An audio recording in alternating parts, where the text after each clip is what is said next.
Olá, alunos da Escola de Topografia, sejam todos bem-vindos a mais uma aula.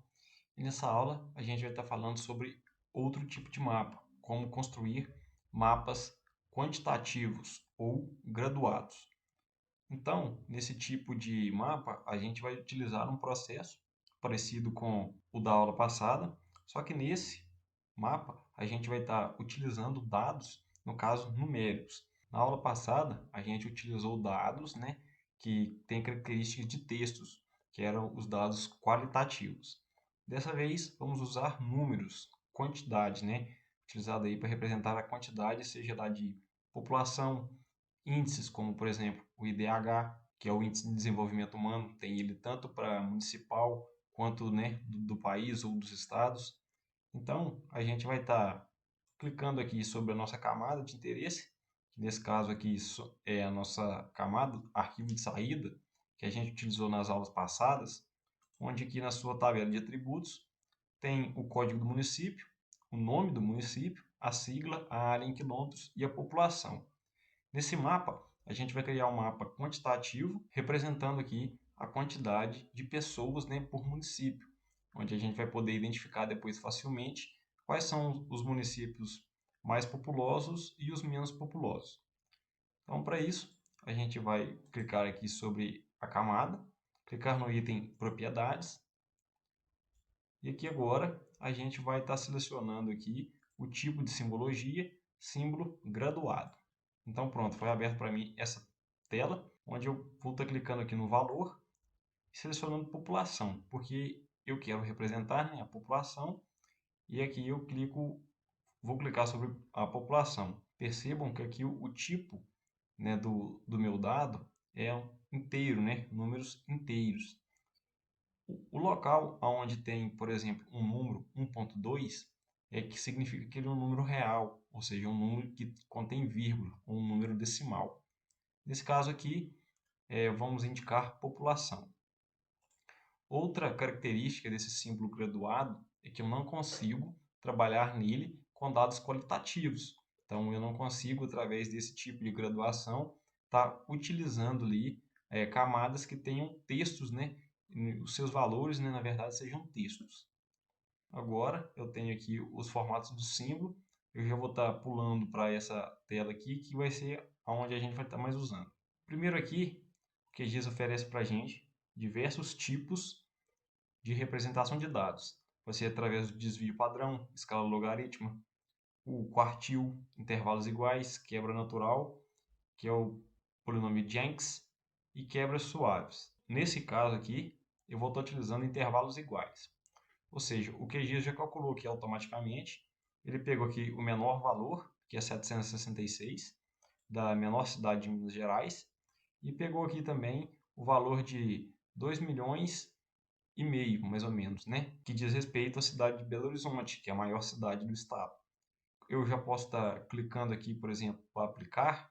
Quando eu clicar em aplicar, eu percebo que não deu muito certo o meu mapa, porque a maioria das cidades aqui ficou na cor branca, ou seja, a maioria das cidades aqui possui menos de 504 mil habitantes. Então, esse tipo de modo de intervalo aqui não foi bem assim, não foi assim o ideal para representar esse tipo de categoria, esse tipo de dado que a gente está trabalhando.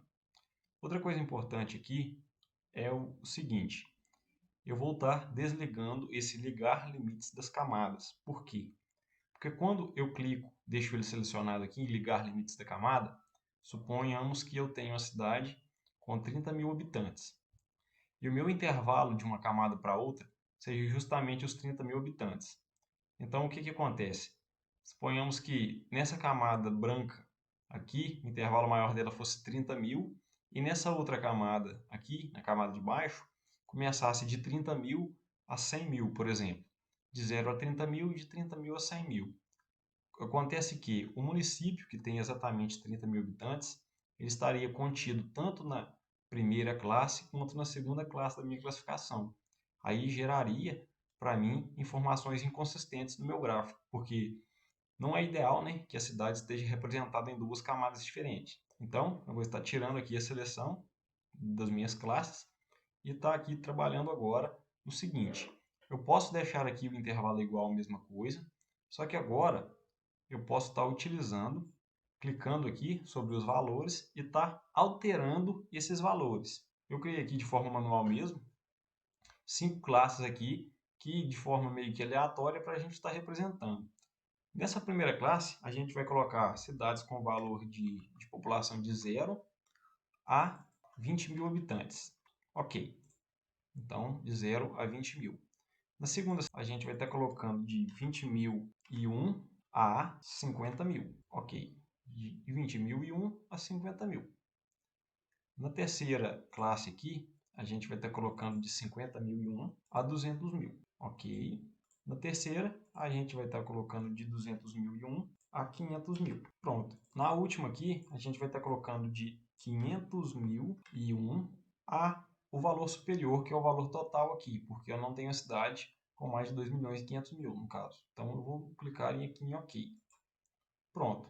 Aí, quando eu aplico, percebam, né, que já sofreram aqui bastante alteração. Só que ainda existem bastante cidades aqui na cor branca. Então, eu tenho que melhor, né, dividir isso aqui a fim de que eu consiga ter uma representação melhor dos meus municípios. Então, aqui eu vou estar alterando aqui de uma forma aqui que fique melhor. E quando eu tiver encontrado aqui uma forma que melhor represente o estado de Minas Gerais com relação à população, eu vou estar aqui mostrando para vocês.